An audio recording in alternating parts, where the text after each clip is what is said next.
মৰমৰ ছাত্ৰ-ছাত্ৰীসকল জিকে এভৰিথিঙৰ এটি নতুন ভিডিঅ'লৈ মই হেমন্ত বৰুৱাই তোমালোকক স্বাগতম জনাইছোঁ।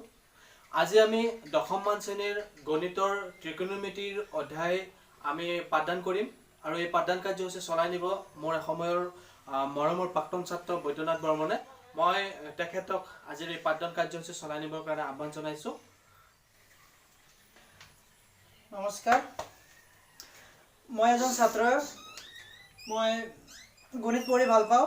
এতিয়া ত্ৰিকোণমিতি প্ৰয়োগটো ছাৰে দিছে মই কৰিবলৈ চেষ্টা কৰিম, ছাৰৰ মতে কৰিব। ত্ৰিকোণমিতি চেপ্টাৰটো ইমানেই সহজ, ইমানেই হাৰ্ড। প্ৰথমে ত্ৰিকোণমিতি শিকিবলৈ হ'লে ত্ৰিভুজৰ জ্ঞান থাকিব লাগিব। ত্ৰিভুজ সমকোণী ত্ৰিভুজৰ বেছি দৰকাৰ। সমকোণী ত্ৰিভুজ এটা আঁকি লওঁ। এইটো এ বি চি। এইটো সমকোণী ত্ৰিভুজ হ'বলৈ 90 ডিগ্ৰী লাগিবই। এতিয়া ত্ৰিকোণমিতি কেইটামান চৰ্ত চলে। সাইন, এইবাৰ শিকাই আছোঁ ফৰ্মুলা কেনেকৈ। 1 নম্বৰ সাইন, কস, টেন, সাইন কস টেন, কট, সেক, কসেক। এইকেইটা আমাক জানিব লাগিব ছয়টা।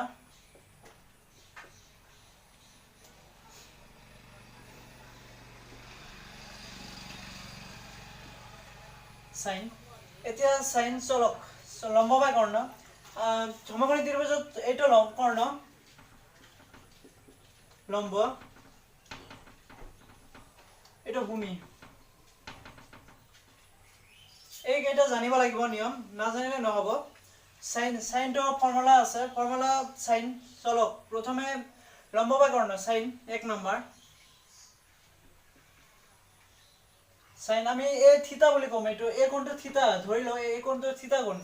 সাইন থিতা মানে এ, সাইন এ।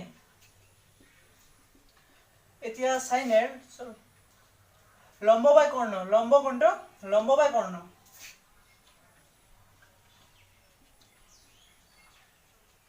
লম্ব বাই কর্ণ কোণটো আছে লম্ব বিসি আর কর্ণ এসি।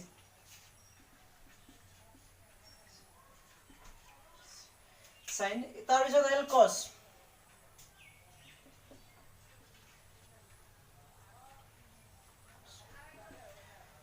ভূমি বাই কর্ণ, ভূমি আছে এবি, এবি আর কর্ণ আছে এসি।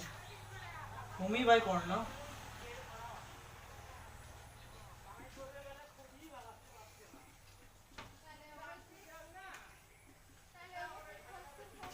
নেক্সট 10। এইখিনি থিতা লৈছো আমি এ, গতিকে আমি থিতা দিব পাৰো। আমি যদি থিতা সি ধৰো তেনেহলে সি ইয়াত এনেকৈ আহিব আৰু সি সাইন সি হ'ব বা কস সি। ভূমিটো এইটো ধৰিম যদি সি হয়। আমি ধৰিছো এ, এইটো থিতা ধৰিছো এইকাৰণে এ। এতিয়া আমি 10 আহিল।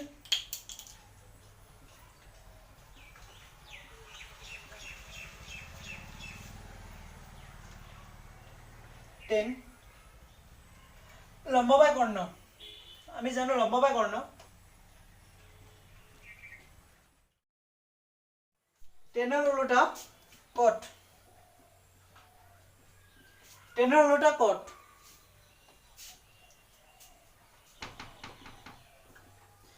10 আছে লম্ব বাই ভূমি, তেনেহলে কটত হ'ব ভূমি বাই লম্ব।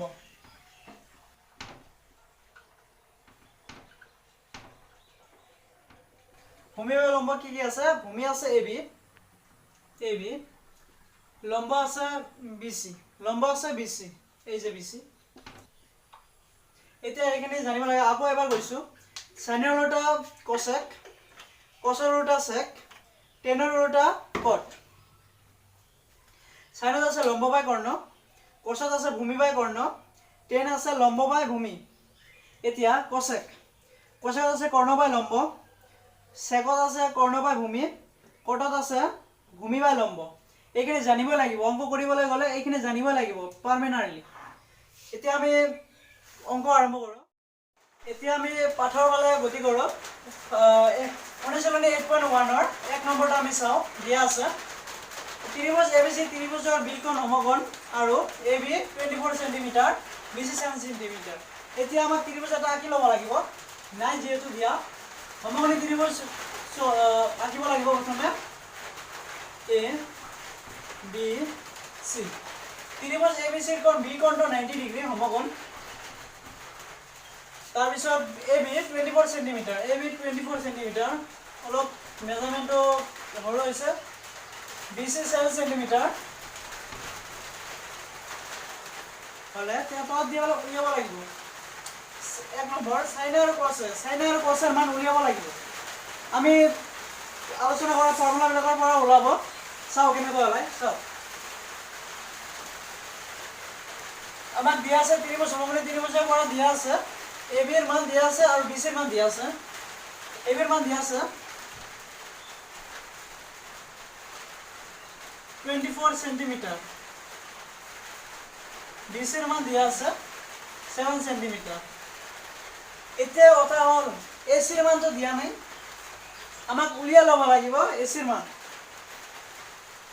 এসি নাই এটা মান উলিয়াব লাগিব কেনেকৈ অলপ পাইথাগোৰাছৰ সূত্ৰৰ মতে আমি ওলাব পাৰিম পাইথাগোৰাছৰ সূত্ৰ ব্যৱহাৰ কৰি পাও কৰ্ণ স্কয়াৰ ইকুৱেল লম্ব স্কয়াৰ প্লাস ভূমি স্কয়াৰ কৰ্ণ ইয়াত আমাৰ কৰ্ণ নাই এসি হল স্কয়াৰ লম্ব BC AB 20 AB whole square plus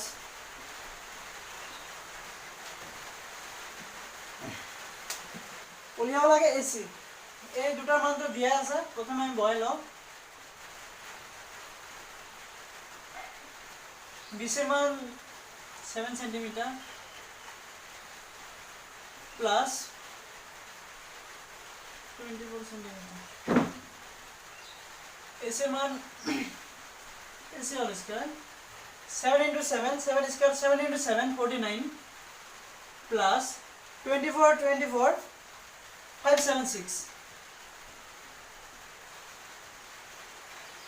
AC এর মান স্কয়ার আছে রুট হবে প্লাসত গৈ এই দুটো আমি প্রথমে প্লাস করলো 6 to 5 square to root over হয়ে গেল এসি এতিয়া 6 to 5 এর রুট ওভার হবে বর্গমূল হবে 25 ওলাই গল আমার এসি মানটো ওলাই গল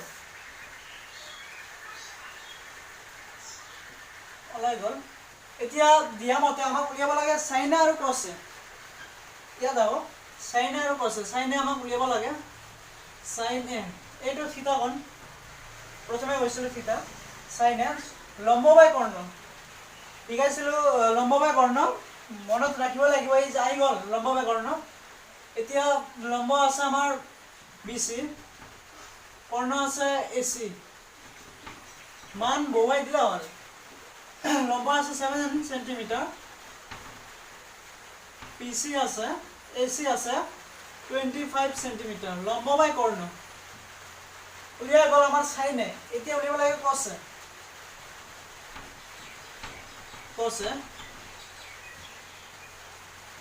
উলিয়াব লাগিব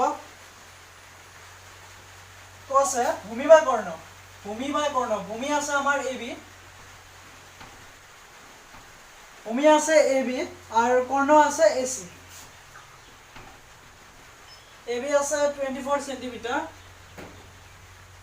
আর এসি আছে 25 সেন্টিমিটার যেটো আমি নতুনকৈ ওলাই লৈছো পাইথাগোৰাছৰ সূত্ৰ মতে এটো হৈ গল এক নম্বৰ হৈছে এতিয়া আমি দুই নম্বৰ যাব এইখিনি কৰিব লাগিব এতিয়া আমি দুই নম্বৰ সমাধান কৰিবলৈ আগবাঢ়িছো দিয়া আছে sin c আৰু cos c ধৰি লব লাগিব sin c এই কোণটো হ'ব থিতা কোণ আর এক নম্বৰটোৰ নিচিনা নহয় এক নম্বৰত আছিল sin a কোণটো থিতা আমি ধৰিছিলো এক নম্বৰ যে এটো এবি ভূমি আৰু এটো লম্ব এতিয়া c কোণটো থিতা গতিকে এতিয়া হ'ব ভূমিটো হ'ব বিসি আৰু লম্ব হ'ব এবি তেন্তে আমি বহাই লওঁ sin c আৰু cos c sin c ওলাই লওঁ প্ৰথমে sin c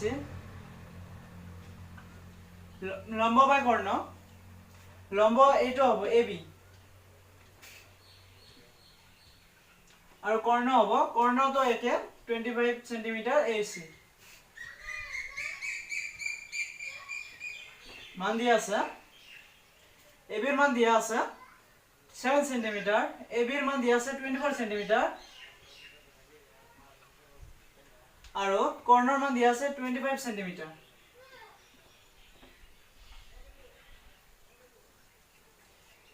sin c ওলাই গল, এতিয়া cos c ওলাব লাগে।